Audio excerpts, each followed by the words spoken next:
Jubilee hills ఉప ఎన్నిక జరిగిన తీరుపై మనతో చర్చించేందుకు స్టూడియోలో సిద్ధంగా ఉన్నారు బీఆర్ఎస్ నేత పల్లె రవికుమార్ గౌడ్ గారు. Good evening sir. Good evening sir.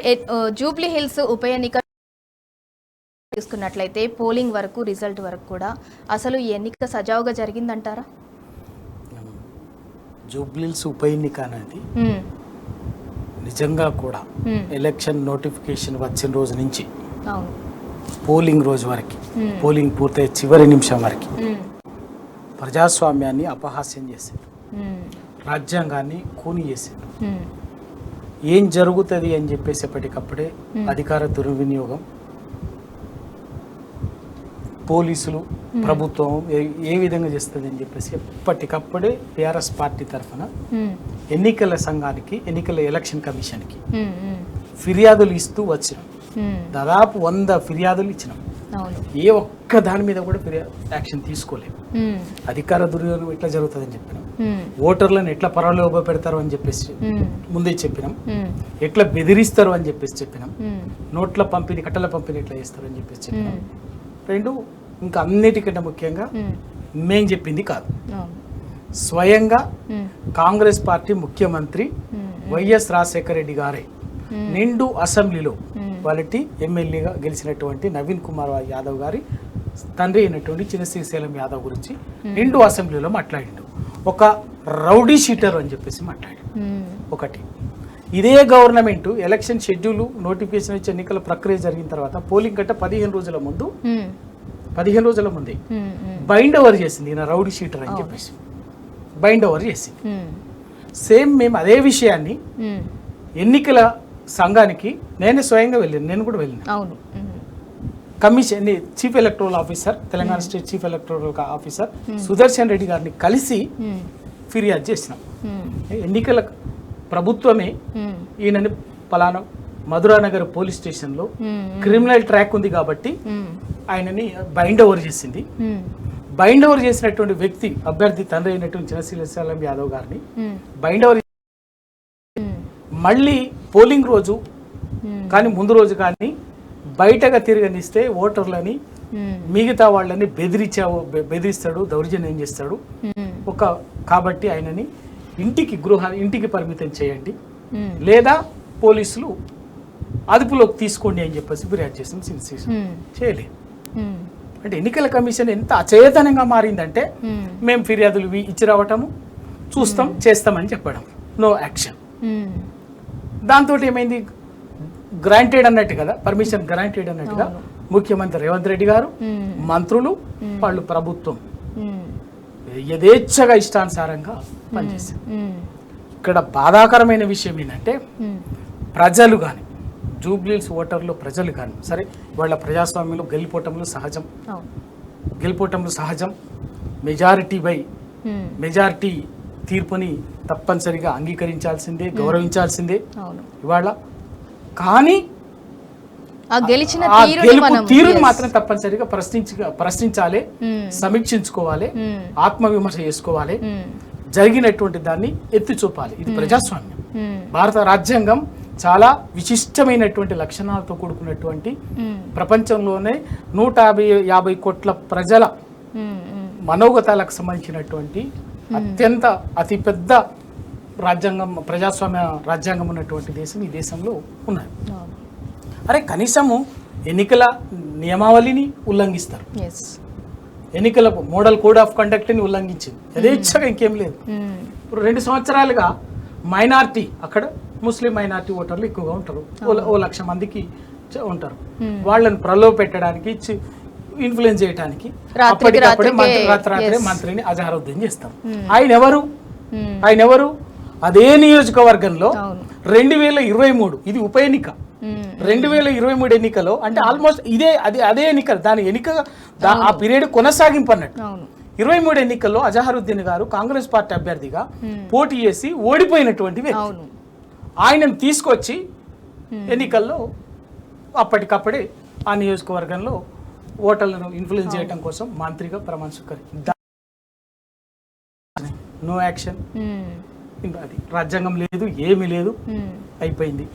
తర్వాత ఇంకా ఏ విషయం మీద ఇప్పటికి 100 విషయాల మీద బోగస్ ఓట్లు, బోగస్ ఓట్లు అంటే వీటన్నిటిపైన బీఆర్ఎస్ ఎప్పటికప్పుడు ఈసీ దృష్టికి తీసుకెళ్లే ప్రయత్నం చేసింది సార్. మరి ఎందుకు ఈసీ చర్యలు తీసుకోలేదని అంటారు? ఇప్పుడు ఫేక్ ఓటర్స్ అనేది ఒక వీడియో కూడా రిలీజ్ అయింది. దాని మీద హరీష్ రావు గారు ఈసీకి కంప్లైంట్ చేయడం జరిగింది. వీడియోలతో సహా ఆధారాలతో సహా బీఆర్ఎస్ ఎప్పటికప్పుడు వాళ్ళ దృష్టికి తీసుకెళ్లే ఉన్నారు. సింధురా గారు ఏది మేము వేగంగా ఫిర్యాదు చేయలేదు. అవును, ప్రతి దానికి ఆధారంగా విజబుల్ చట్టము ఏ చట్టం కింద ఏ సెక్షన్ కింద అది ఉల్లంఘన గురవుతుందన్నది, రెండు దానికి సంబంధించినటువంటి ఆధారాలతో సహా ఫిర్యాదులు చేస్తాం. అవసరమైన చోట ఫోటోలు, అవసరమైన చోట్ల ప్రూఫ్లు, వీడియోస్ అన్ని కూడా విజువల్స్ కూడా ఇచ్చినాం. ఏది కూడా యాక్షన్ తీసుకోలేదు ఫేక్ ఓటర్కి సంబంధించి. సింపుల్ అండి, duplication voters, double voters, fake voters. స్వయంగా అభ్యర్థి తమ్ముడికే 3 చోట్ల ఓట్లు ఉన్నది విత్ ఓటర్ కార్డ్స్తో సహా ఇచ్చినాం. ఒకటి అభ్యర్థి ఇదే అభ్యర్థికి ఉన్నటువంటి నవీన్ కుమార్ అలా ఓటర్ ఐడి కార్డ్స్ ని డిస్ట్రిబ్యూట్ చేస్తుంది. ఓటర్ ఐడి కార్డ్స్ ఎవరు డిస్ట్రిబ్యూట్ చేయాలండి? ఎలక్షన్ కమిషన్ చేస్తుంది. కానీ కట్టల బండిల్సే ఈయన బాజాప్తా డిస్ట్రిబ్యూట్ చేస్తుంటే దానికి సంబంధించి కూడా ఇచ్చినాం. అంటే కనీసం ఎలక్షన్ కమిషన్ అనేది కనీసంగా మినిమం కనీస స్థాయిలో తీసుకోవాల్సినటువంటి చర్య కూడా తీసుకోకపోవటం. అంటే ఎక్కడ అన్ఫార్చునేట్లీ కొంత బాధతో మాట్లాడాల్సినటువంటి మాట ఏంటంటే ఎలక్షన్ కమిషన్ కూడా అకౌంటబుల్గా ఉండకపోవటం, దానికి అకౌంటబిలిటీ లేకపోవటం అనేది వాళ్ళ ఈ సమస్య. ఖచ్చితంగా ఈ దేశంలో ఏదో ఒక రోజు తప్పనిసరిగా ఎలక్షన్ కమిషన్ కూడా ప్రజలకి, సమాజానికి, చట్టానికి సమాధానం చెప్పాలి. ఆ ఒక్క రెస్పాన్సిబిలిటీ లేకపోతే అథారిటీనే కాదు ఎలక్షన్ కమిషన్కి, దానికి అకౌంటబిలిటీని కూడా ఫిక్స్ చేయాలి. ఆ దిశలోనే చట్టాలు ఉండాలి. ఎందుకంటే ఇన్ని ఫిర్యాదులు చేసిన తర్వాత ఇన్ని రకమైనటువంటి ఎన్నికల మోడల్ కోడ్ అంటే ఓన్లీ ప్రతిపక్షాల కోసమేనా? ఓన్లీ బలహీనల కోసమేనా? మీరు చట్టాన్ని పేరు చెప్పి బెదిరిస్తారు, చట్టం పేరు నిబంధన పేరు చెప్పి బలహీనుని మీరు ఇంపోజ్ చేస్తారు, బలహీనుడి మీద అమలు చేస్తారు. మరి ప్రభుత్వము అధికారం చేతిలో ఉన్నటువంటి వాళ్ళ దగ్గర పోలీసులు మొత్తం ఎవరు చెప్పు చేతుల్లో పనిచేస్తున్నారండి? బాజాప్తా 9వ తారీఖు నాడు ఎన్నికల ప్రచారం అయిపోయింది. 9వ తారీఖు సాయంత్రం 6 గంటలకు అయిపోయింది. అయిపోయిన తర్వాత మిగతా మా టీఆర్ఎస్ పార్టీ నాయకత్వాన్ని, స్థానికంగా ఉన్న మంత్రులు, మిగతా అందరినీ కూడా పనిచేసినటువంటి వాళ్ళందరినీ కూడా అక్కడి నుంచి దౌర్జన్యంగా పంపించేసారు. మేము కూడా అసలు సంబంధం లేని నియోజకవర్గం సార్. కూకట్పల్లిలో ఉన్న బీఆర్ఎస్ నేతలని వాళ్ళ ఇళ్ళకి వెళ్ళడం ఏంటి, వాళ్ళ ఇళ్ళకి వెళ్ళి సోదాలు చేయడం ఏంటి సార్? అసలు అదే ఇప్పుడు ఇంకా విషయం ఏంటంటే మమ్మల్ని పంపించిండ్రు, మా వాళ్ళని పంపించండు. ఖచ్చితంగా మాకు కూడా దాని చట్టాన్ని గౌరవించు, ఆ నిబంధనలు అవన్నీ తెలుసు కాబట్టి అందరం కూడా 9వ తారీఖు సాయంత్రం 6 గంటల నుంచి అక్కడికక్కడే వెళ్ళిపోయి అక్కడ స్థానిక నాయకత్వంతో మానిటర్ చేసుకుంటా, ఫోన్లలోనే అక్కడ మానిటర్ చేసుకుంటూ పనులు చేస్తున్నాం. సరిగ్గా 9వ తారీఖు సాయంత్రం 6 గంటల తర్వాత మంత్రులు, ఎమ్మెల్యేలు, క్యాబినెట్ మొత్తం కూడా అక్కడ చేరుతుంది. ఇక చిన్న శ్రీశైలం యాదవ్, ఆయనకు సంబంధించినటువంటి పాత నేను చెప్పేది ఏం కాదు, ఉన్నటువంటి అందరూ భయం ఉన్నది. ఆ రౌడ్ షీట్ ట్రాక్ ఉన్నటువంటి ఆ కొంత నేరం ఉన్నటువంటి వాళ్ళని అందరినీ కూడా చేసి గల్లీ బస్తీ ఇళ్లలోకి పోవాలి, కాలనీలకు పోవాలి, అపార్ట్మెంట్స్లోకి పోవాలి. మీరు మాకు ఓటేస్తే వేసిండ్రు, మాకు వ్యతిరేకంగా చేస్తే మాత్రం నవంబర్ 14వ తారీఖు తర్వాత మీ సంగతి చెప్తాం. ఓటర్లను భయభ్రాంతులకు గురి చేయడం మీ సంగతి చెప్తాం అని ఒక్క ఓటర్లనే కాదు పనిచేసేటటువంటి వాళ్ళను, టీఆర్ఎస్ కోసం పనిచేసేటటువంటి వాళ్ళను ప్రత్యక్షంగా క్యాడర్ను బెదిరించడం, ప్రలోభ పెట్టడము, బెదిరించడము, దౌర్జన్యం చేయడము అవన్నీ జరిగింది. ఎక్కడికి వచ్చింది అంటే మీరు చెప్పినట్టుగా స్వయంగా నియోజకవర్గానికి అక్కడనే సంబంధం లేనటువంటిది ఉండదు. Election code only with in the కాన్స్టిట్యున్సీలో ఉన్నది. జూబ్లీహిల్స్ కూకట్పల్లి కాన్స్టిట్యున్సీ అంటే మా పార్టీ మాజీ ఎమ్మెల్యే జనార్దన్ రెడ్డి గారి ఇంటి మీద రైడ్ చేసి ఎంత దౌర్జన్యం అంటే పోలీసులు ఇంట్లో దౌర్జన్యంగా, తర్వాత ఒక షేక్పేట్లో వాళ్ళ ఇంటి మీద చేసి చిన్న పిల్లల్ని షకీల్, ఆ చిన్న పిల్లలు ఫ్యామిలీ చిన్న ఉంటే వాళ్ళ మీద పోలీసులు చేసి దౌర్జన్యం చేసి ఒక భయానకమైనటువంటి వాతావరణం సృష్టించారు. భయానకమైన వాతావరణం సృష్టించి మాకు ఓటు వేస్తేనేమో మీరు నవంబర్ 14 తారీఖు తర్వాత ఇక్కడ మీరు ప్రశాంతంగా ఉంటారు, లేకపోతే మాత్రం మీరు అన్ని అనుభవిస్తారని ఒక ఇండైరెక్ట్గా ఒక భయానకమైనటువంటి ఒక థ్రెటనింగ్ సిచ్యువేషన్ క్రియేట్ చేసి ప్రజలను భయం గుప్పిట్లో పెట్టారు. దాంతో ప్రశాంతంగా ఓట్లు వేయక స్వేచ్ఛగా నిర్భయంగా ఓట్లు వేసే పరిస్థితి లేకుండా ఒక భయానకమైన వాతావరణం ఇదొక భాగం అయితే, రెండవ భాగము రిగ్గింగ్. ఎస్ సార్, మనం రిగ్గింగ్ గురించి మాట్లాడే ముందు జూబ్లీ హిల్స్ ఉప ఎన్నిక జరిగిన తీరుపై ఇంకా మనం డిస్కషన్ కంటిన్యూ చేసే ముందు డిస్కషన్ లో జాయిన్ అయ్యారు రాజకీయ విశ్లేషకులు పాపారావు గారు. Good evening sir. Good evening అండి. సార్, ఇవాళ అసలు జూబ్లీ హిల్స్ ఉప ఎన్నిక జరిగిన తీరుపై వచ్చిన రిజల్ట్ నిజంగానే కాంగ్రెస్ గెలిచిందంటారో, గెలిచిన తీరు కరెక్టేనా? గెలిచిన తీరు తెలియదే ఉంది. స్పష్టంగా బీజేపీ తానోడి కాంగ్రెస్ ని గెలిపించుకుంది. మనకి డిపాజిటే రాలేదు. బీజేపీకి సుమారుగా 8,000 ఓట్లు వచ్చినాయి గుర్తులేదు, కానీ 10,000 లోపే. లాస్ట్ టైం అరౌండ్ 10,000 ఏదో. లాస్ట్ టైము 2023లో ఇదే అభ్యర్థి దీపక్ రెడ్డి బీజేపీకి, అప్పుడు ఆయనకి 25,000 పైన వచ్చినాయి, 25,500 దాకా వచ్చినాయి, ఆ పైన కూడా వచ్చినాయి. ఇప్పుడు అంటే 15,000 తగ్గినాయి, డిపాజిట్ రాలా ఈసారి. అంటే ఏం జరిగినాయి? 15,000 ఓట్లు ఎడిపోయినాయి. ఎందుకు? డమ్మీగా పనిచేసి చేసుకున్న తన క్యాండిడేట్ని. రెండోది ఎంఐఎంకి 2023లో ఎన్ని ఓట్లు వచ్చినాయి? 7,000 చిల్లర వచ్చినాయి.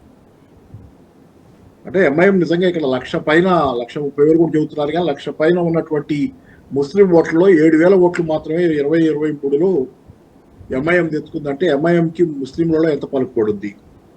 సరే, అది షేక్పేటలో మొత్తానికి ఏదో ఆప్సపాలు పడి దొంగోట్లు వేయించారనేది బలంగా వస్తున్నటువంటి వార్త. షేక్పేట యాక్చువల్గా బీఆర్ఎస్ బలహీనంగా ఉందని మన దాసూజీ గారు కూడా అక్కడ వ్యాఖ్యానించారు. మాకే కొంచెం తక్కువలో ఉన్నాం అన్నట్లు అన్నారనేది నిన్న ఇవాళ పొద్దున ఏదో టీవీ ఛానల్లో ఎవరో చెబుతూ, అంటే మన రిపోర్ట్ ఒక ఆయన అంటున్నాడు. సో అయితే మరి అంత బలహీనంగా ఉన్న చోట తేడా ఎంత ఉంది? ఫస్ట్ రౌండ్లో షేక్పేటలో తేడా ఎంత వచ్చింది? 40 ఓట్ల చిల్లర, 40-50 ఓట్ల లోపు, రెండు పార్టీల మధ్య తేడా. అంటే బీఆర్ఎస్ బలహీనంగా ఉన్నదని అనుకున్న చోట, షేక్పేటలో ముస్లింలు ఎక్కువ మంది ఉన్న చోట అనే చోట ఎంఐఎం కేంద్రీకరిస్తే వచ్చిన మెజారిటీ కాంగ్రెస్కి దాని అక్కడ 47 ఓట్లు, 40-50 ఓట్ల లోపు. అంటే ఎంఐఎంని ఎవరు వింటలా పట్టించుకుంటారా? సాధ్యమైనంత వరకు దొంగ ఓట్లు వేయించి సాయం చేసింది కాంగ్రెస్ పార్టీకి అక్కడ. సో ఈ వ్యవహారం ఇది. సో బీజేపీ అదే కాంగ్రెస్ గెలిచిందని ఎలా అంటాం? నిన్న జరిగిన అరాచకాలు ఒకటారా? ఆపసోపాలు పడింది. ఒక్క నియోజకవర్గాన్ని గెలవడానికి జూబ్లీ హిల్స్ని మొత్తం మంత్రిమండలి మొత్తం క్యాబినెట్ మొత్తం దిగిపోయి ఆపసోపాలు పడి ఆఖరికి గెలిచామనిపించుకున్నారు కదా. గెలిచారనేది నిజం, కానీ గెలిచామనిపించుకున్నారు. సో ఆ గెలిచిన దానిలో ఎన్ని అవకతవకలు, ఎన్ని పేపర్లో ఫోటోలు అయితే అబద్ధం ఆడవు కదా. పత్రిక రాసుకునే వార్తలు అయితే ఏ పత్రిక పార్టీకి రాసుకుంది అనుకోవచ్చు, ఫోటోలు అబద్ధం ఆడవు కదా. నిన్న జరిగినటువంటి ఇప్పుడు ఎదురుగా కూడా పట్టి కాను ఎన్ని ఉల్లంఘనలు. ఎన్నికలు కాదు అది, ఎన్నికలు జరగలే అక్కడ, మొత్తం ఉల్లంఘనల పర్వం అది. నేనేంటంటే కాంగ్రెస్ గెలిచిందని ఎలా చెబుతాను దీనిలో? కాకపోతే అప్సోపాలు పడి అధికారం ఉంది కాబట్టి డబ్బులు వెదజల్లారు, 1,00,000 చీరలు పంచారనేది ఇప్పుడు ఆబ్వియస్ గా వాళ్ళు కూడా అంగీకరిస్తున్న విషయం. 1,00,000 చీరలు పంచి ఒక్కో చీర కూడా ఖరీదైన చీరలు పంచారు, 1,500 దాకా ఉన్నాయని విన్నాను నేను. అలాగే డబ్బులు మంచినీళ్ళ ప్రవాహం లాగా దారిన పోయే వాళ్ళ కార్లు ఆపి మీకు ఇక్కడ ఓటు ఉందని అడగటం, జూబ్లీ హిల్స్ లో డబ్బులు ఇచ్చేయటం, కార్లలో పోయే వాళ్ళకు కూడా. ఈ రకంగా డబ్బులు ఒక రకమైన వరద ప్రవాహం లాగా వదిలిపెట్టి అటు బీజేపీ సాయం ఒక పక్క తీసుకొని, ఎంఐఎం సాయం ఒక పక్క తీసుకొని ఇది చేస్తే ఈ రకంగా బయటకు వచ్చింది. కాబట్టి కాంగ్రెస్ గెలుపు అన్నారు దీన్ని. నైతికంగా పూర్తిగా పరాజయం చెంది దిగజారిపోయినటువంటి పరిస్థితి. దిగజారిపోయిన పరిస్థితిలో గెలిచిన కాంగ్రెస్ ఇప్పుడు రేపొద్దున జిహెచ్ఎంసీ ఎలక్షన్ వస్తే 26-24 ఉన్నాయి కదా మొత్తం నియోజకవర్గాలు, అసెంబ్లీ నియోజకవర్గాలు. జిహెచ్ఎంసీ పరిధిలో 24 దాకా ఉన్నట్టున్నాయి. 24 నియోజకవర్గాల్లో ఇంతే ఇది చేయాలంటే అవ్వదు కదా, తేలిపోద్ది. ఈరోజు ఏంటంటే తాత్కాలికంగా రేవంత్ రెడ్డి గారు తన సీటు కాపాడుకోవడానికి ఎందుకంటే హైకమాండ్ దృష్టి పెట్టింది. ఏమైనా తేడా వస్తే ఆయన సీటు కదులుద్దని అనేది చాలా మందికి ప్రచారంలోకి వచ్చింది. పోతారు క్యాబినెట్ లో, ఎవరికి ఏ సీటు ఏ పదవి మిగలదని బెదిరిస్తే దిగారని అనుకోవాలి. అందరూ కలిసికట్టుగా చేసి మొత్తం మీద ఏంటంటే రేవంత్ రెడ్డి గారిని వాళ్ళ ఆయన్ని గట్టెక్కించారు. నవీన్ యాదవ్ సరే, నవీన్ యాదవ్కి కూడా కొంత సింపతి ఉంది, ఎట్లా అంటే 2-3 సార్లు ఓడిపోయాడు గతంలో ఆయన. సునీత గారికి ఎట్లా మన మాగంటి గోపీనాథ్ గారి పట్ల ఆయన ప్రజల కోసం పనిచేశాడు, ఆయన భార్య అనేది ఎట్లా గౌరవం అభిమానం కొంత సానుభూతి ఖచ్చితంగా ఉన్నాయో అట్లాగే ఇతనికి కూడా సానుభూతి ఉంది. కాబట్టి ఏంటంటే ఓడిపోయాడు 2-3 సార్లు అని. సో ఏదేమైనా ఏంటంటే ఇదేం గెలిపేం కాదు, పెద్ద చెప్పుకునేది ఏం కాదు. ఆ మాటకు వస్తే బీఆర్ఎస్ గెలుపు. ఎందుకంటే ఇప్పుడు 6 గ్యారంటీల మీద సమీక్ష చేస్తున్నారని చెబుతున్నారు కదా. 6 గ్యారంటీల మీద సమీక్ష చేయించగలిగితే 2 ఏళ్ల తర్వాత నేలకి దింపారు రేవంత్ రెడ్డి. నేల మీదకి వచ్చి నీకేమవుద్ది, నువ్వు గనక ఈ పద్ధతిలో ముందుకెళ్తుంటే గనక రాబోయే కాలంలో ఒక జూబ్లీహిల్స్ గెలవడానికి ఎంత కుస్తీ పట్టాల్సి వచ్చింది, నానా బీభత్సం గందరగోళం అయిపోయింది. అసెంబ్లీ ఎలక్షన్లు వచ్చినా లేకపోతే ఆఖరికి జిహెచ్ఎంసీ ఎలక్షన్లు వచ్చినా కాంగ్రెస్ పార్టీ పరిస్థితి గలంతు. దాంతో నీకు ఏ రోజైనా నీకు సీటుకు ముప్పు వస్తుందనే ప్రమాదం ఉండటంతోనే రేవంత్ రెడ్డి గారు ఈ రోజు 6 గ్యారంటీల మీద దీని తర్వాత కాస్త భయం వేసి కళ్ళు తెరిచి 6 గ్యారంటీల మీద సమీక్ష చేసుకుంటున్నారు. సో ఏదైనా ఇది బీఆర్ఎస్ విజయం. ఎందుకంటే ఎన్నికల్లో బీఆర్ఎస్ పార్టీ నిరంతరంగా నిత్యం ప్రజల ఎజెండాని ముందుకు తెచ్చింది. దీనిలో దూషణ పర్వం లేదు, ఏమీ లేదు. కాంగ్రెస్ చేసింది చెప్పింది ఏంటి, చేసింది ఏంటి, గ్యాప్ ఎక్కడుంది, ఎన్ని ఫెయిల్యూర్స్ ఉన్నాయి, ఎన్ని చెప్పుకుంది బీఆర్ఎస్ స్పష్టంగా ప్రజల కళ్ళ ముందు ఈ రోజు తెలంగాణ. సార్, ఓట్ల పోలరైజేషన్, ఓట్ల డివిజన్ కోసం క్విడ్ ప్రోకో జరిగింది నిజం కాదంటారా? అంటే ఎట్లా? ఓట్ల పోలరైజేషన్ కోసం సార్ క్విడ్ ప్రోకో ఏంటి అర్థం కాలేదు, ప్రశ్న అర్థం కాలేదు. ఓట్ల పోలరైజేషన్ కోసమే ఓట్లను డివిజన్ చేయడం కోసం కాదా క్వశ్చన్? అసలు ఓట్ల పోలరైజేషన్ అంటే ఏ పోలరైజేషన్, క్విడ్ ప్రోకో ఏంటి? క్వశ్చన్ నాకు క్లారిటీ లేదు. అసలు మామూలు సింప్లిఫై చేయండి క్వశ్చన్. అసలు మీరు అడగదలుచుకుని డైరెక్ట్ చెప్పండి. ఎస్, ఇక మరో విషయానికి వెళ్దాము. ఇంకా జూబ్లీ హిల్స్ అంటే మాగంటి సునీత గారు ఒక మహిళ అన్న సింపతి వస్తుంది. లేదు అని అంటే గత బీఆర్ఎస్ ప్రభుత్వంలో చేసిన అభివృద్ధిని వాటన్నిటికీ భయపడే ఇవాళ కేబినెట్ మొత్తం కూడా జూబ్లీ హిల్స్ లోనే ఉంది అని అనుకోవచ్చా? చెప్తాను కదా ఇందాక, మొత్తం కేబినెట్ అంతా ఇక్కడే పని ఉన్నారు. ఎందుకంటే బీఆర్ఎస్ గెలిస్తే గనక, కాంగ్రెస్ పార్టీ ఓడిపోతే గనక రేవంత్ రెడ్డి సీటుకే కాదు కేబినెట్ మొత్తానికి కూడా ఇబ్బంది వస్తుంది అనేది భయపడ్డారు. పీఠాలు కదిలిపోతాయని. దాంతో ఏంటంటే మొత్తం కేంద్రీకరించి గెలిపించుకోవడం కోసం నానా హైరాణ పడి తాపత్రయపడ్డారు. డబ్బులు ప్రవహింపు చేశారు, బెదిరింపులు చేశారు, రకరకాలు. ఒకటి కాదు కదా, చీరలు పంచారు, ఒకటి కాదు. ఆఖరికి బీఆర్ఎస్ ఎలక్షన్ ఏజెంట్లని బూతుల్లో సరిగ్గా కూర్చొనివ్వకుండా వాళ్ళని నిర్బంధించినటువంటి పరిస్థితులు కూడా జరిగినాయి. ఇట్లా ఇది ఒక ఎలక్షన్ అనేది పేరుకి ఏదో ప్రజాస్వామ్యం పట్ల పరిహాసం. ఇది ప్రజాస్వామ్యం ఏం కాదు, జరిగింది పరిహాసం. సరే గెలిచారు, ఏదేమైనా గెలిచారంటే గెలిచారు, టెక్నికల్ గా గెలిచారు అనేది గెలిచారు కాబట్టి గెలిచారంటాం. కానీ గెలిచిన తీరు అనేది అది అప్రజాస్వామికం. జరిగినవి అన్ని ఎందుకంటే విజువల్స్ అన్ని కనపడుతున్నాయి కదా అక్కడ. సో అది కాబట్టి ఏంటంటే రేపు పొద్దున చూద్దాం. 6 గ్యారంటీలను అమలు చేస్తే గెలిస్తే గెలిచారు, ఏదైతే అయింది ఎట్లా గెలిచినా అది వేరే విషయం. కానీ ప్రజలకు ఇవ్వాల్సిన 6 గ్యారంటీలు ఏదైతే హామీలు చేశారో, మహాలక్ష్మి దగ్గర నుంచి రైతు భరోసా 15,000 సరిగ్గా ఇస్తే, రైతు రుణమాఫీ కూడా సరిగ్గా చేయలే. కనీసం 2వ దఫా మళ్ళీ phase 2గా ఎవరో దాన్ని చేసే ప్రయత్నం మిగిలిన వాళ్ళు చాలా మందికి. ఇంకా చాలా ఉన్నాయి. రైతు బీమా అది పోయి చేయలేదనే వార్తలు వచ్చింది. రైతు బీమా సరిగ్గా చేయలేదు, కట్టలేదు డబ్బులని ప్రీమియం. కళ్యాణ లక్ష్మి, షాదీ ముబారక్, తులం బంగారం అయ్యి ఇట్లా చాలా ఉన్నాయి. మీరు చెప్పుకుంటూ పోయేటట్లయితే ఉచిత బస్సు మినహాయిస్తే చాలా ఉన్నాయి. సో అవన్నీ చేస్తే సంతోషమే. ఓడిపోయినా బీఆర్ఎస్ ఓడిపోయినా అది వేరే విషయం. కానీ ఇప్పుడు ఈ దెబ్బకి కళ్ళు తెరిచి కాంగ్రెస్ పార్టీ అవన్నీ చేస్తే అది బీఆర్ఎస్ విజయమే అంతిమంగా.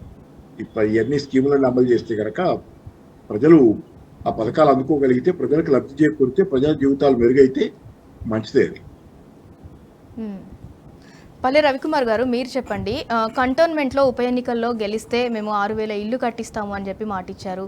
ఇల్లు కాదు కదా, ఉన్న రోడ్లకి కనీసం గుంతలు కూడా పూడ్చలేదు కదా. మరి ఎన్ని వైఫల్యాలు ఉన్నాయి, అందుకే ప్రజల్లో ఖచ్చితంగా వ్యతిరేకత వస్తుందనే ఇన్ని అక్రమాలు చేసి ఇవాళ వాళ్ళు గెలుపు సొంతం చేసుకున్నారు అని అనుకోవచ్చా?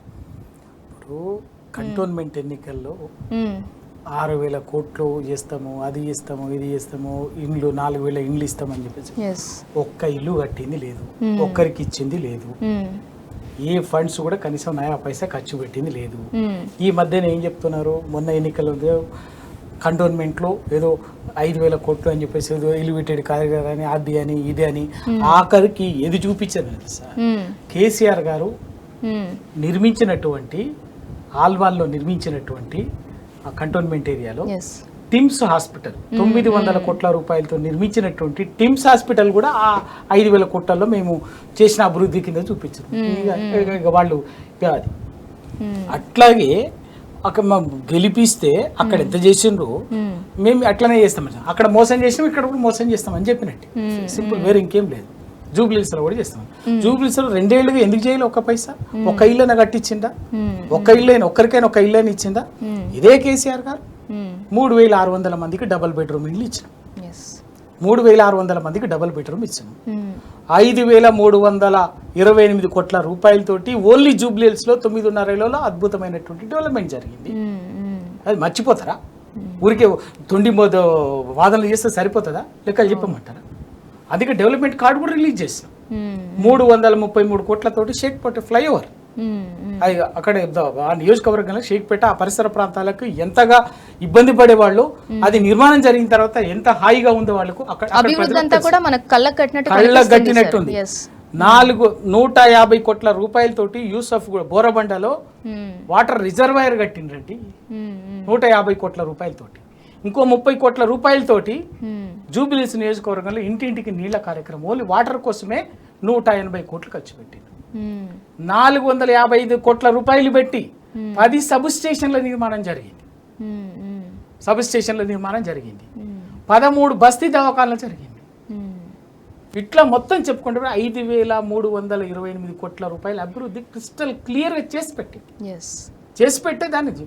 అయితే వాస్తవంగా కూడా కాంగ్రెస్ పార్టీ అక్కడే కాదు, కంటోన్మెంట్లోనే కాదు, ఇక్కడే కాదు, అధికారంలోకి రావటానికే 420 మోసపూరిత హామీలు ఇచ్చింది. ఏ హామీని సంపూర్ణంగా అమలు చేసిందో చెప్పండి అని చెప్పేసి వాళ్ళు మేము మాట్లాడినాం. టీఆర్ఎస్ పార్టీగా మాట్లాడుతున్నాం.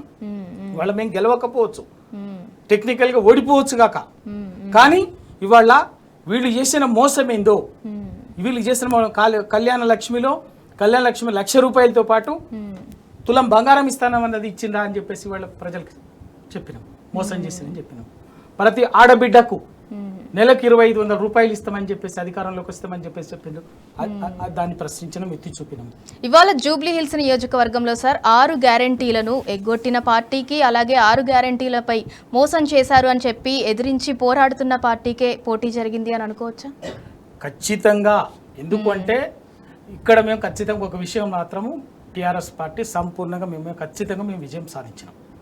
ఒకటి ఏంటంటే ఈ కాంగ్రెస్ పార్టీ ప్రజలని, అన్ని వర్గాల ప్రజల్ని 6 గ్యారంటీల పేరు మీద 420 హామీల పేరు మీద ప్రజల్ని మోసం చేసింది అని చెప్పేసి వాళ్ళ సమాజానికి చెప్పగలిగారు. ఒకటి. రెండవది, ఇచ్చినటువంటి హామీలు ఏవి నెరవేర్చకపోగా, చెయ్యకపోగా ప్రజలని హైడ్రా పేరు మీద, మూసి ప్రక్షాళన పేరు మీద పేద మధ్య తరగతి ప్రజల్ని ఉసురు తీసింది, బుల్డోజర్ని దించింది, రాత్రి పేదవాళ్ళని వేల ఇళ్లను కూల్చింది అని చెప్పేసి వాళ్ళ సమాజానికి వాళ్ళ చెప్పగలిగిన. సంపన్నుడు పేదవాడి ఇంటికేమో రైట్ ఓకే, చాలా శుద్ధపూస సత్యారి చంద్రుడు మాటలు మాట్లాడుతారు. చెరువులు అక్రమంగా అది చేస్తే ఇది చేస్తే కూల్చొద్దా అని చెప్పేసి మాట్లాడుతున్నారు. రైట్ ఓకే, సంతోషం, చాలా సంతోషం. మీకు చెరువుల పునరుద్ధరణ మీద, పర్యావరణం మీద, హైదరాబాద్ మహానగర అభివృద్ధి మీద మీకు ప్రేమ ఉంది, నిజంగా సంతోషం ఉంది. ఓకే, అసలు లోతులోకి ఆ చెరువులలో వెంచర్లు చేసింది ఎవరో, ఆ చెరువులను అమ్మింది ఎవరో 40 ఏళ్ల చరిత్ర చెప్తుంది. ఇలా ఊరికే రాత్రి మాట్లాడితే సరిపోదు, అబద్ధాలు విషం ప్రచారం చేస్తే సరిపోదు. కానీ బుల్డోజరు అదే చెరువులలో కట్టుకున్నటువంటి సంపన్నుల ఇళ్ల మీదకి ఎందుకు పోలే? ఎవరో కాదుకో స్వయంగా ముఖ్యమంత్రి సోదరుడి దుర్గం చెరువులో వీళ్ళు బ్రహ్మాండమైన ఇల్లు కట్టుకోను. మరి ఎందుకు బుల్డోజర్ పోలే? నోటీస్ ఇచ్చింది, కోర్టులో స్టేజ్ తెచ్చుకునేటువంటి సాంకేతిక వెసులుబాటుని కల్పించింది. అదే గండి చెరువుల్లో మంత్రులు పొంగులేటి శ్రీనివాసరెడ్డి, వివేకు, 10 మంది, మహేందర్ రెడ్డి, అన్ని బాజాప్తా కళ్ళ ముందు కనిపిస్తున్నాయి కదా. చెరువులోనే మహా సౌదాల నిర్మాణం చేసుకున్నారు కదా, ఇవి కళ్ళ ముందే కనిపిస్తున్నాయి కదా. అక్కడ లేదా హైడ్రా కనిపించలేదా? బుల్డోజర్ పనిచేస్తలేదా? బుల్డోజర్ ఏమైనా అక్కడ దాన్ని పోవడానికి ఎందుకు జంకుతున్నది?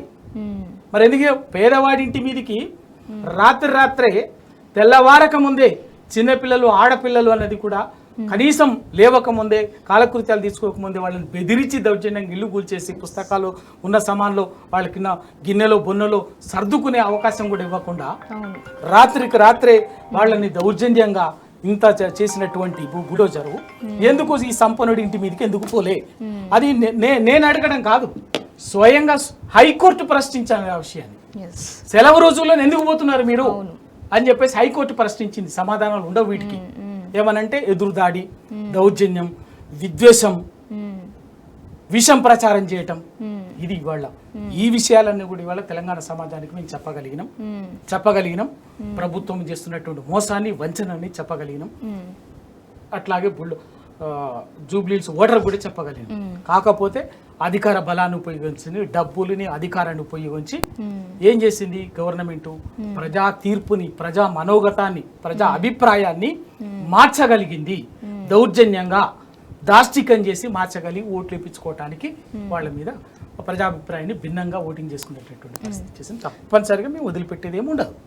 పాపారావు గారు, ఇవాళ జూబ్లీ హిల్స్ ఉప ఎన్నిక ఏదైతే ఉందో, ఒక ఉప ఎన్నికకే కాంగ్రెస్ సర్కార్ మొత్తం కూడా ఇంత నానా హంగామా చేసింది నియోజకవర్గ వ్యాప్తంగా కూడా.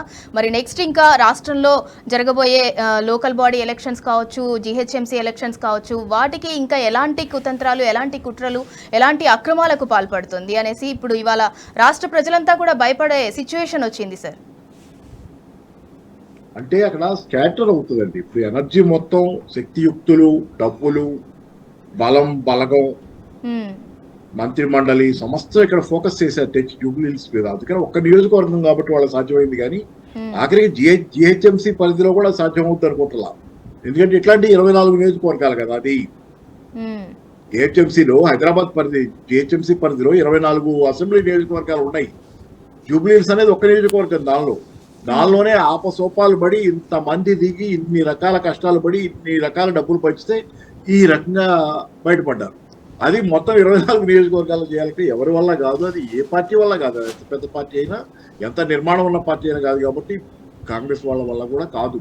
కానీ ప్రజలు భయపెట్టే కార్యక్రమం అనేది వీళ్ళు దిగజారారు. ఇదేంటంటే గెలుపులో కాంగ్రెస్ పార్టీ మరింత దిగజారింది. నిన్నటిదాకా ఉన్న కాంగ్రెస్ పార్టీ కొంత బెటర్ పార్టీ. ఇక్కడ చూడండి మీరు ఎంత దిగజారుడు. ఓట్ చోరీ అని చెప్పి ఆయన బీహార్లో ప్రచారం చేసుకుంటాడు రాహుల్ గాంధీ. ఇక్కడ మొత్తం అంతా ఎలక్షనే చోరీ. ఓట్ చోరీ కాదు, ఎలక్షనే ఎత్తేసారు. మరి ఇదేం చోరీ? Election commission, Congress party, BJP, MIM కలిసి ఆడిన ఆట. కలిసి పోటీ చేసినట్టే కదా. ఎలక్షన్ కమిషన్ అంత కాంపిటెంట్ గా అక్కడ అన్ని కళ్ళ ముందు కనపడుతున్నాయి కదా, ఎన్ని రకాల చోట్ల ఎన్ని జరిగినాయో. ఒక రకంగా చల్లని ఎలక్షన్ కింద పరిగణించాలి మామూలుగా అయితే దీన్ని. ఇట్లాంటి ఇవన్నీ జరిగితే మరి అదంతా ఇప్పుడు ఇన్ని రకాలుగా గెలిచిన తర్వాత దానిలో నైతికత ఏముంది? ఏ నైతికత లేదు. నైతికత లేదు. రేపు పొద్దున ఇన్ని నియోజకవర్గాల మీద, 24 నియోజకవర్గాల మీద ఈ రకమైన చేయలేదు. కాబట్టి దిగజారిపోయింది. కాబట్టి ప్రజల దృష్టిలో, తెలంగాణ ప్రజల దృష్టిలో అది పాల్చబడింది. దాని గౌరవం తగ్గింది. రాజకీయంగా కూడా పూర్తిగా గౌరవం తగ్గింది. ఒక రేవంత్ రెడ్డి మీద నిన్నటిదాకా ఇప్పుడు కూడా ఎట్టుకుడి కొత్త గౌరవం పోయింది. వీళ్ళందరూ కూడా ఏదైనా సరే వీళ్ళంతా బరి తెగిస్తారు పవర్ కోసం అనేది అర్థమైన తర్వాత తెలంగాణ ప్రజలకు వీళ్ళలో ఎవరి పట్ల ఏ గౌరవం మిగల్లా. కాబట్టి ఇది పతనం. ఈ పతనం ఎందుకంటే చాలాసార్లు ఓడిపోతాం, జీవితంలో చాలాసార్లు ఓడిపోతాం, ఎన్నికల్లో ఓడిపోతాయి పార్టీలు, చాలా సహజం అది. కానీ ఓడిపోతే మళ్ళీ లేచి పోరాడచ్చు, ఇంకోసారి పోరాడచ్చు, ఇంకోసారి పోరాడచ్చు. కానీ పతనం అయితే ఓడిపోవటం వేరు, పతనం అవటం వేరు. ఓడిపోతే పర్వాలా, పతనం అయ్యారు కాబట్టి ఆ పతనాన్ని తెలంగాణ మొత్తం ప్రజలంతా చూశారు ఇక్కడ ఏం జరిగిందో. కాబట్టి ఏంటంటే దీన్ని అసలు చాలా నీచంగా పరిగణిస్తారు. కాబట్టి ఖచ్చితంగా ఏంటంటే భూస్థాపితం చేసుకోవడానికి కాంగ్రెస్ పార్టీని శాశ్వతంగా వీళ్ళు చేస్తున్న పనులన్నీ ఆధారంలోనే పోతున్నాయి. అది కూడా పైగా ఏంటి, పతనం కూడా అన్ని చోట్ల ఇంత పతనం అవుతాను, నేను పతనం అవడానికి సిద్ధంగా ఉన్నాను, నేను దిగజారి ఉన్నాను, ఏదైనా చేస్తానన్నా చేయడానికి కూడా సాధ్యం కాని పని అది. 24 నియోజకవర్గాల్లో చేయటం కుదరదు. జిహెచ్ఎంసీ పరిధిలో దాటెళ్ళి తెలంగాణ మొత్తం 119 నియోజకవర్గాల్లో అసాధ్యం అది. కాబట్టి ఏంటి, ఇది పాత్ర వేసుకోవడానికి కాంగ్రెస్ పార్టీని వాళ్ళు చేసుకుంటున్న పని. ఓట్ చోరీ అని రాహుల్ గాంధీ అక్కడ చెబుతుంటే మొత్తం సమస్తం లాక్, స్టాక్ అండ్ బ్యారల్ అన్ని ఎత్తేస్తున్నారు ఇక్కడికి. ఎస్ సార్, మీరు అన్నట్టు బీహార్ లో ఓట్ చోరీ జరిగిందని రాహుల్ గాంధీ పదే గొంతు చించుకొని మాట్లాడారు. మరి ఇవాళ తెలంగాణలో జూబ్లీ హిల్స్ నియోజకవర్గంలో బై ఎలక్షన్ లో మరి కాంగ్రెస్ ఓట్ చోరీ చేస్తే మరి దాని మీద ఎందుకు స్పందించారు, దాని మీద ఎందుకు మాట్లాడారు? అంటే అయిన వారికి ఇప్పుడు ఉంది కదా, ఏదంటే ఎదుటి వారికి చెప్పేటందుకే నీతులు ఉన్నాయని నా చిన్నప్పుడు పాట ఉంది. నీతులనే ఎదుటోళ్ళకి చెప్పడానికి కానీ మనం పాటించడానికి కాదు. ఈ కాంగ్రెస్ పార్టీ విషయంలో 100% నిజం. కామారెడ్డి డిక్లరేషన్ ఇచ్చింది బీసీలకి, బాగా చెప్పింది, జనాలు ఓట్లు వేయించుకుంది, బీసీల ఓట్లు వేయించుకుంది, తర్వాత మొండి చేయి చూపించింది. బీసీ ఆఖరికి బీసీ రిజర్వేషన్ 42% కూడా సరిగ్గా చేయలే. నిర్వాహకం వల్ల కోర్టులు అడ్డం పట్టగానే ఏదైనా కానీ ఆగిపోయింది.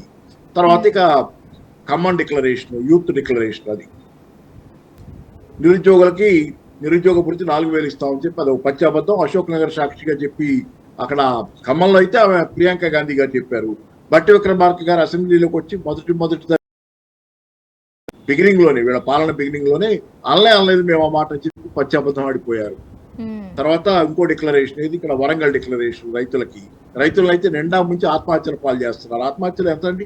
ఈ మధ్య national crime records bureau data ప్రకారం కేసీఆర్ గారి హయాంలో ఆత్మహత్యలు చివరికి వచ్చేసరికి 40 చిల్లరకి 50 లోపుకి తగ్గిపోయింది ఓవరాల్ గా ఒక సంవత్సర కాలంలో. మళ్ళీ ఇప్పుడు 400 ఏదో ఉంది డేటా, 400-500కి పెరిగినాయి ఆత్మహత్యలు ఈ 2 ఏళ్లలో. ఆత్మహత్యలు వాళ్ళు పెరుగుతున్నాయి, రైతుల ఆత్మహత్యలు. కేసీఆర్ గారి హయాంలో తగ్గిపోయి నా ఆత్మహత్యలు నేషనల్ క్రైమ్ రికార్డ్స్ బ్యూరో ప్రకారంగా మళ్ళీ ఇప్పుడు పెరుగుతున్నాయి. అంటే రేవంత్ రెడ్డి పాలనలో రైతులు నిండా మునిగిపోయి ఈ రోజు రైతుల జీవితం అగమ్యగోచరంగా మారింది. గ్రామీణ ప్రాంతాల్లో రైతుల కొనుగోలు శక్తి పడిపోయింది. రైతుల చేతిలో పైసా ఉన్నటువంటి పరిస్థితి లేదు. అసలు ఏ వర్గం మోసపోవాలి వీళ్ళ చేతిలో? ఆటో డ్రైవర్లు.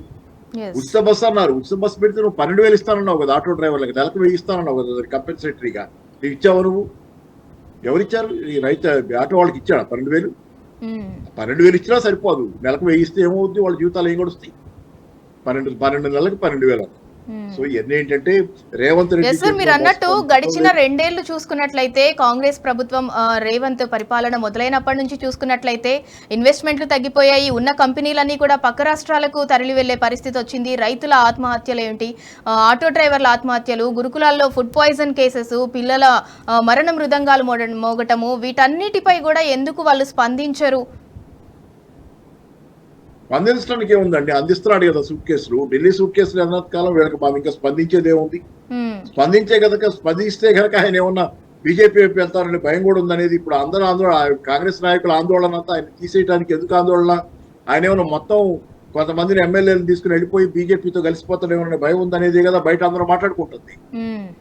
అటో కాలు ఇటో కాలు వేసాడు. అది ఆఖరికి ఎందుకు మొన్న ఆయన బర్త్డే, రేవంత్ రెడ్డి గారి బర్త్డే వారం క్రితం ఎప్పుడు బర్త్డే అయితే ఎవరు గ్రీటింగ్స్ చెప్పారండి? రాహుల్ గాంధీ చెప్పాడా? ప్రియాంక గాంధీ చెప్పారా? సోనియా గాంధీ చెప్పారా? ఖర్గే చెప్పాడా? వీళ్ళెవరు చెప్పలా. మోడీ చెప్పారు, బీజేపీ వాళ్ళు చెప్పారు. ఆయన ఎట్టున్నాడు మరి రేవంత్ రెడ్డి? కాంగ్రెస్ వాళ్ళు కూడా కంగారుగానే ఉంది, ఏమవుద్ది గవర్నమెంట్ అని. పైగా సూట్ కేసులు అందుతున్నాయి. ఏదైతే చచ్చింది ఆ గవర్నమెంట్ ఉంటే పోయి ఏమైంది, పోతే ఏమైంది, తెలంగాణ జనానికి ఎంత దూరం జరిగితే ఏమైంది అనుకుని సూట్ కేసులు అందుకొని బీహార్ ఎలక్షన్లో ఖర్చు పెట్టుకున్నారు. మొన్న అంతకుముందు హర్యానా, మహారాష్ట్ర ఎన్నికలు ఈ సూట్ కేసులతో ఖర్చు పెట్టుకుంటున్నారు. వాళ్ళకి అంతవరకే పట్టింది.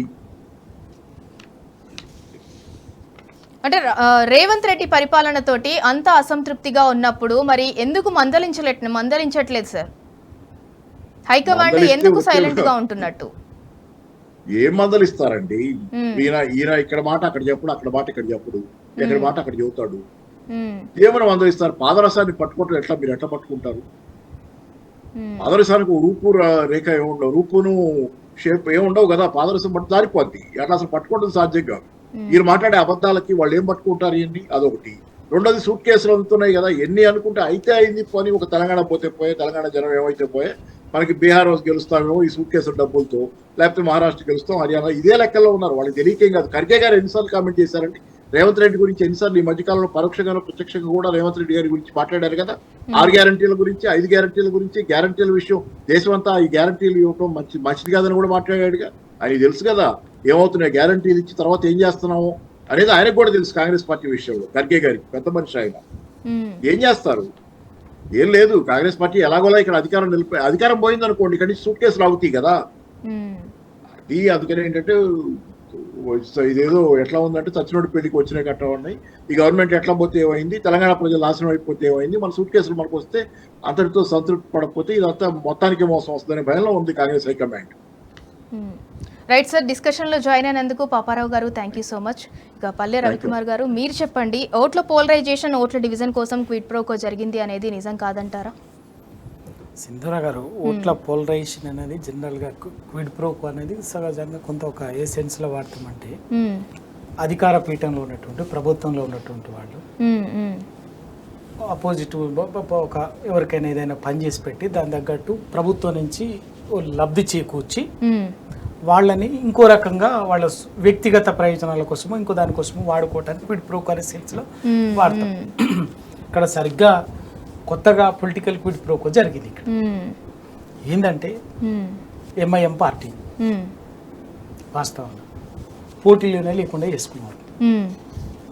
నిజంగా ఇదే ఎంఐఎం పార్టీ బీహార్లో పోటీ చేస్తుంది, కానీ తన సొంత రాష్ట్రం సొంత నగరమైనటువంటి హైదరాబాద్లో 1,00,000 ఓట్ల ముస్లిమ్స్ ఉంటారు.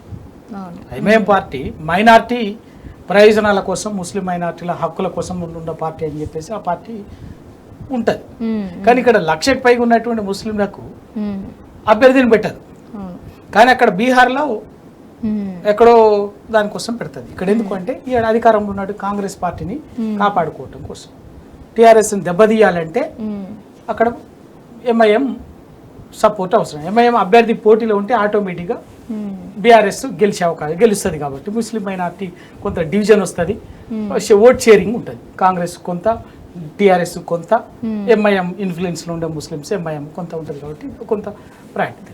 అందుకోసం అట్లా మొత్తం అభ్యర్థి లేకుండా మొత్తంగా క్విడ్ ప్రోకో చేసి ఎంఐఎంని పోటీ లేకుండా మేనేజ్ చేసుకున్నది ఒకటి, పోటీ లేకుండా చేయడం. రెండవది ఇందాక పాపారావు గారు చెప్పినట్టుగా బోగస్ ఓట్లు, దొంగ ఓట్లు, నకిలీ ఓట్లు. మీ పేరు ఉంటుంది, ఓటు ఉంటుంది, ఓటు మీద ఉంటుంది, కార్డు మీద ఉంటుంది, ఎవరో సమ్వన్ ఉమెన్ ఇంకొక మైలు వచ్చేసి మూసివేసుకొని అంటే మన బురకా వేసుకొని వచ్చి ఓటేస్తుంది, వేస్తుంది. అట్లా దాదాపు వేలాది ఓట్లను ఆ విధంగా వేయించారు. అట్లా రెండవది బీజేపీ ఈ ప్రాసెస్లో బీజేపీని కూడా బీజేపీకి 2023లో ఇదే దీపక్ రెడ్డి అభ్యర్థి 26,000 ఓట్లు వచ్చినాయి. ఇవాళ 17,000 చిల్లర. ఇదే బీజేపీకి 24లో ఎంపీగా పోటీ చేసినప్పుడు కిషన్ రెడ్డి గారికి 66,000 67,000 ఓట్లు వచ్చినాయి. మరి వాళ్ళు ఎక్కడికి పోయినాయి?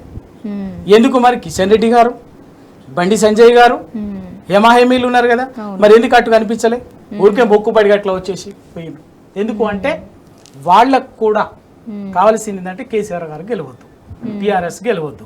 టీఆర్ఎస్ గెలవద్దు అంటే వాళ్ళకు ఉన్నటువంటి లోపాయికారిగా ఉన్నటువంటి మిత్రు అయినటువంటి రేవంత్ రెడ్డి గారిని గెలిపించాలంటే ఈడ మేము బలంగా పనిచేస్తే అభ్యర్థిని దాని ఓటు ఏమైతే వాళ్ళకు పడేటటువంటి వాళ్ళకు పడుతుంది, బీఆర్ఎస్ కొంత బలహీన పడుతుంది, కొంత ఓటింగ్ తగ్గుతుంది. ఒకటి.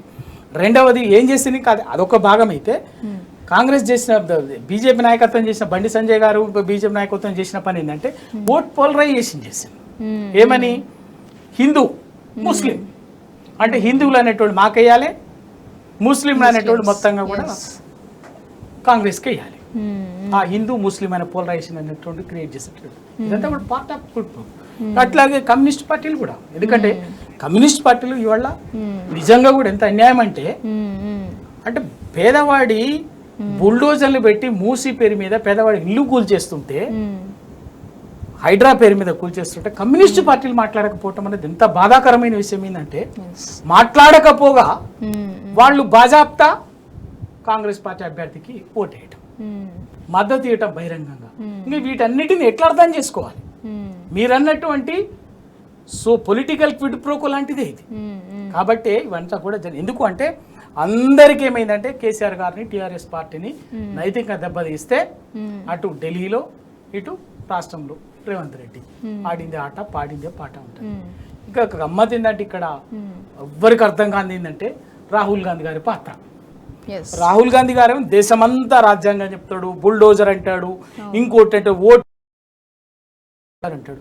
కానీ యాజ్ ఇట్ ఈజ్ గా ఆయన ఏవైతే వ్యతిరేకిస్తూ దేశం మొత్తం తిరుగుతూ మాట్లాడుతున్నాడో, ఆయన పార్టీ అధికారంలో ఉన్నటువంటి తెలంగాణ అన్ని 100% అంత బయటికంటే 10 రెట్లు అదనంగా ఇక్కడ చేస్తుంటది. అవి ఆయన కనిపించదు, మాట్లాడు. మరి ఇక్కడ ఏం జరిగిందని? నోట్ చోరీ కాదా? ఎలక్షన్ చోరీ జరిగింది. ఓట్ చోరీ కాదు, మొత్తం ఎలక్షన్ చోరీ జరిగింది. బాజాప్తా ఎలక్షన్ కౌంటర్ల పక్కన పోలింగ్ బూత్ రోజు అక్కడ పెట్టి డబ్బులు పంచుతుంటారు, చీరలు పంచుతుంటారు, ప్రెషర్ కుక్కర్లు పంచుతుంటారు, అన్ని పంచుతుంటారు వీళ్ళు కాంగ్రెస్ పార్టీ.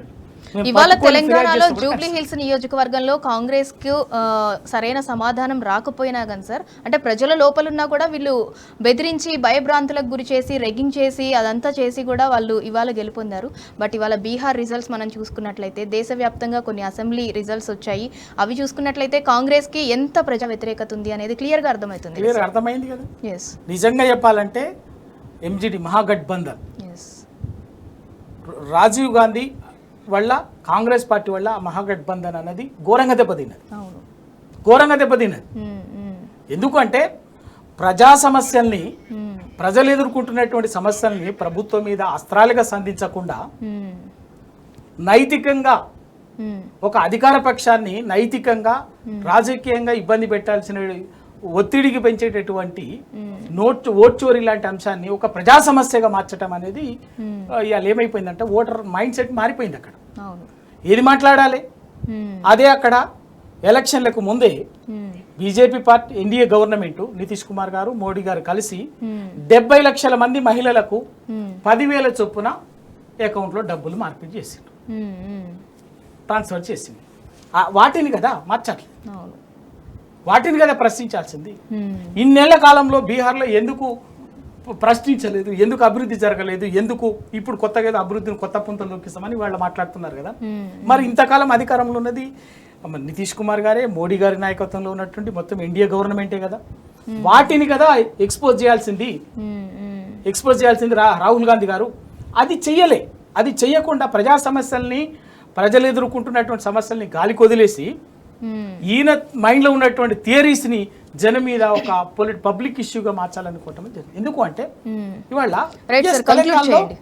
తెలంగాణలో మరి అదే విషయాన్ని మరి తెలంగాణలో మాట్లాడాలి కదా, రాహుల్ గాంధీ గారు మాట్లాడాలి కదా, ఓట్ చోరీ మాట్లాడాలి కదా, రాజ్యాంగం మాట్లాడాలి కదా.